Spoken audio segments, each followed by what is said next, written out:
আমি কলেজ কর্তৃপক্ষের একটা অফিসিয়াল বিবৃতি দেখে একেবারেই হতভম্ব হয়ে গেছি, একেবারে হতচকিত হয়ে গেছি।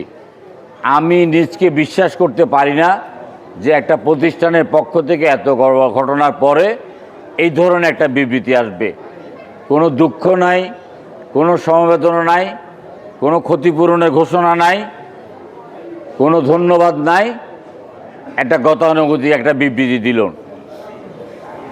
পরবর্তীকালে মেহেদী হাসানের লাশ পোস্টমর্টমের পরে দাফন হওয়া সমস্ত কিছু আমি প্রতি ক্ষণে ক্ষণে আমি খবর রাখছি।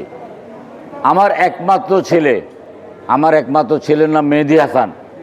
এই নামের প্রতি তো আমার একটা দুর্বলতা আছেই। আর আমি ছাত্রদেরকে, শিশুদেরকে অসম্ভব পছন্দ করি, অসম্ভব ভালোবাসি, আদর করি। গতকালকে সংসদ ছিল, সংসদে আমার বক্তব্য ছিল, যে কারণে আমি গতকালকে আসি নাই। আজকে প্রথম সুযোগে আমি ছুটে এসেছি। মেহেদী হাসানের পিতার কাছে এই স্কুল কর্তৃপক্ষের থেকে কেউ একটা ফোন করে সমবেদনা প্রকাশ করে নাই। নামাজে জানাজায় কেউ উপস্থিত হন নাই। তাদের বিবৃতির মধ্যে দেখা গেছে যে লিখিত অভিযোগ করার পরেও তারা কোনো ব্যবস্থা নেন নাই।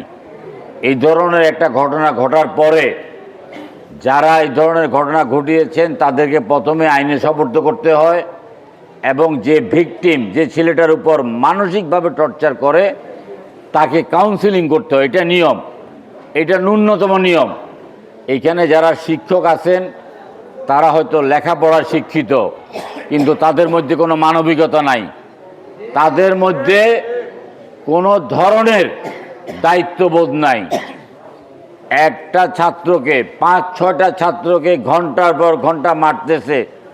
কোথায় ছিল হোস্টেল সুপার? হোস্টেল সুপার কোথায় ছিল? সিসি ক্যামেরা কোথায় ছিল? অভিযোগের পরে তাৎক্ষণিকভাবে তারা কেন কোনো ব্যবস্থা নেন নাই? আগে এটার ফয়সালা হইতে হবে, আগে এটার ফয়সালা হইতে হবে। আজকে আবার দেখলাম একজন নিজে দায়িত্ব নিয়ে একটা দিয়েছে, সেখানেও কোনো অনুশোচনা নাই, সেখানে কোনো দুঃখ প্রকাশ নাই, সেখানে কোনো ঘটনার কোনো বর্ণনা নাই। একটা প্রতিষ্ঠান এভাবে চলতে পারে না।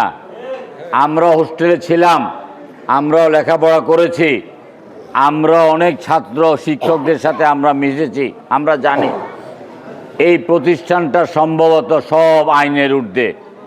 বাংলাদেশের কোনো আইন এখানে মনে হয় প্রযোজ্য নয়।